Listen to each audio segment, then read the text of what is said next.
और ब्रिटेन से बड़ी खबर आ रही है। जी हां, ब्रिटेन में कहा जा रहा है कि यहूदी आबादी वाले इलाके में, यहूदी आबादी वाले बस्ती में हमला किया गया है, जहां पर 2 लोगों की मौत हो गई है। और इसके अलावा वजीर आजम स्टारमर ने एक इमरजेंसी बैठक भी बुला ली है। दरअसल यह हमला जहां पर हुआ है, ये यहूदी आबादी वाला इलाका बताया जाता है। यहूदी आबादी वाली ये पूरी बस्ती है और इस बस्ती में ज्यादातर जो मकान और घर या जो कारोबारी इलाके हैं वो सब यहूदियों से जुड़े हुए हैं। और ब्रिटेन में इस यहूदी आबादी को निशाना बनाया गया है, जिसमें 2 लोगों की मौत हो गई है और इसके अलावा कई लोग जख्मी बताए जाते हैं। दरअसल ब्रिटेन के मैनचेस्टर में एक सिनेगॉग यानी यहूदी जो इबादत गाह है, इसके पास कार से टक्कर मारी गई और चाकू के हमले में 2 लोगों की मौत हो गई है। 2 लोगों को मौत के घाट उतार दिया गया है।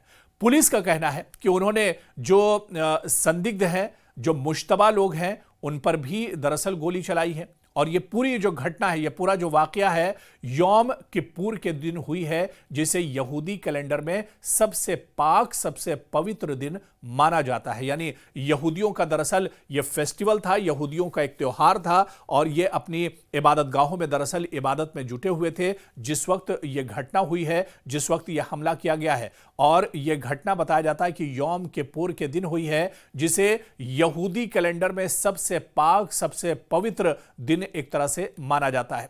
इस बीच जो ब्रिटेन के वजीर आजम स्टारमर डेनमार्क की राजधानी से फौरन अपनी मीटिंग और समिट छोड़कर लंदन वापस आ गए हैं। और इस घटना के चलते वो समिट बीच में ही उन्होंने छोड़ दी है और उन्होंने इमरजेंसी बैठक भी की है और इस बैठक में तमाम हालात का जायजा लिया गया है। इस बैठक में लंदन मेट्रोपोलिस के प्रमुख मार्क रोली और उप प्रधानमंत्री डेविड लेमी ने भी हिस्सा लिया और यह बैठक लगभग 1 घंटे तक चली है। इस हमले को लेकर दरअसल तशवीश जताई जा रही है। The attack in Manchester this morning is absolutely shocking and all of our thoughts are with those affected. I'm on my way back to London. When I arrive, I will chair an emergency COBRA meeting.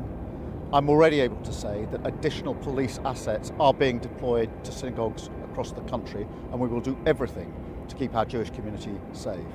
I've spoken to Mark Gardner of the CST and Andy Burnham, Mayor of Manchester, and I want to thank the emergency services for the speed of their response.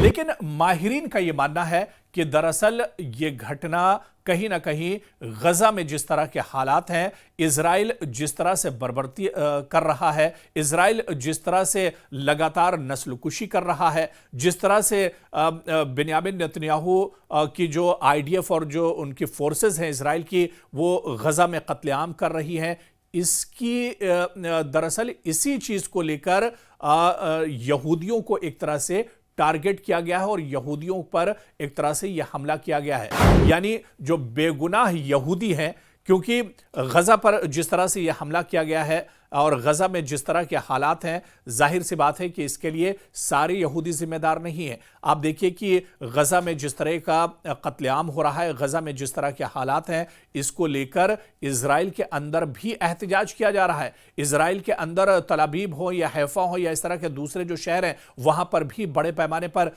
एहतजाज किया जा रहा है। और ऐसे में आप देखिए कि इस पर भी दरअसल ये सवाल उठा रहे हैं और खुद कई यहूदी तंजीमें हैं जो इस पर एक तरह से सवाल उठा रही हैं कि गजा में जो कुछ हो रहा है ये दरअसल ठीक नहीं हो रहा है। और ऐसे में जब गजा में हालात इतने ज्यादा खराब हैं, इसकी गूंज पूरी दुनिया में सुनाई दे रही है। और जो कुछ मैनचेस्टर में हुआ है, जिस तरह से मैनचेस्टर में यह हमला यहूदी बस्ती पर किया गया है, तो जो मासूम यहूदी हैं उन्हें कहीं ना कहीं अब इसकी कीमत एक तरह से चुकानी पड़ रही है। और यही वजह है कि वजीर आजम ब्रिटेन के उन्होंने इमरजेंसी बैठक की है और तमाम हालात पर दरअसल जायजा लिया है। तो दुनिया में जहां जहां पर यहूदी बसते हैं, एक तरह से ये उनके लिए अलार्मिंग है, ये उनके लिए एक सबक लेने वाली घटना हो सकती है, जिस तरह से ये बड़ा हमला किया गया है, क्योंकि 2 लोग इसमें मारे गए हैं। और खासतौर से मैनचेस्टर और इसके आसपास, क्योंकि ये पूरी जो बस्ती है यहूदियों से जुड़ी हुई है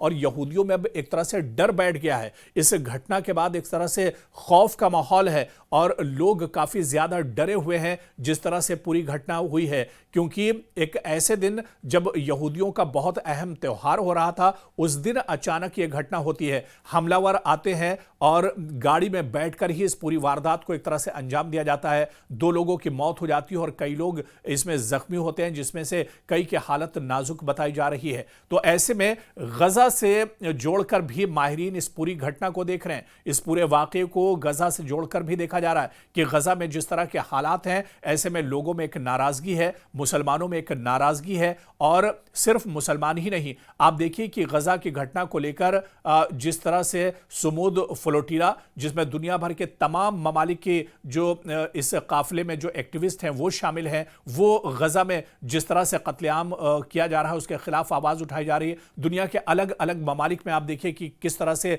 आवाज उठाई जा रही है, एहतजाज और प्रोटेस्ट किए जा रहे हैं। तो ऐसे में एक नाराजगी दुनिया के बड़े हिस्से में है गजा में जो कुछ हो रहा है, क्योंकि एक लंबे दौर के बाद, एक लंबे वक्त के बाद जो कुछ गजा में हो रहा है ये दुनिया ने देखा है। क्योंकि जहां पर लाखों लोगों का नरसंहार किया गया है, लाखों लोगों का कत्लेआम किया गया है, नस्लकुशी की जा रही है। बाकायदा अक़वाम मुत्तहिदा की रिपोर्ट ने ये बात मानी है कि गजा में जो कुछ हो रहा है ये दरअसल नस्लकुशी हो रही है। तो जो कुछ गजा में हो रहा है और बिन्यामिन नेतन्याहू की सरकार जो कुछ कर रही है, आईडीएफ जिस तरह से यहां पर कत्लेआम कर रही है, इसकी जो कीमत है वो मासूम यहूदी अब एक तरह से चुका रहे हैं। और पूरी दुनिया में अलग अलग जगहों पर, जिन शहरों में, जिन मुल्कों में यहूदी बसते हैं, उनके अंदर अब एक तरह का डर सा बैठ गया है। The attack in Manchester this morning is absolutely shocking, and all of our thoughts are with those affected. I'm on my way back to London. When I arrive, I will chair an emergency COBRA meeting. I'm already able to say that additional police assets are being deployed to synagogues across the country, and we will do everything to keep our Jewish community safe. I've spoken to Mark Gardner of the CST and Andy Burnham, Mayor of Manchester, and I want to thank the emergency services for the speed of their response. We can confirm that 2 members of our Jewish community have sadly died as a result of this attack. Following a rapid response, armed officers from Greater Manchester Police intercepted the offender and he was fatally shot by officers within 7 minutes of the original call. It is a hatred that is rising once again, and Britain must defeat it once again. To every Jewish person in this country, I also want to say this. I know how much fear you will be holding inside of you. I really do. And so, on behalf of our country, I express my solidarity, but also my sadness that you still have to live with these fears.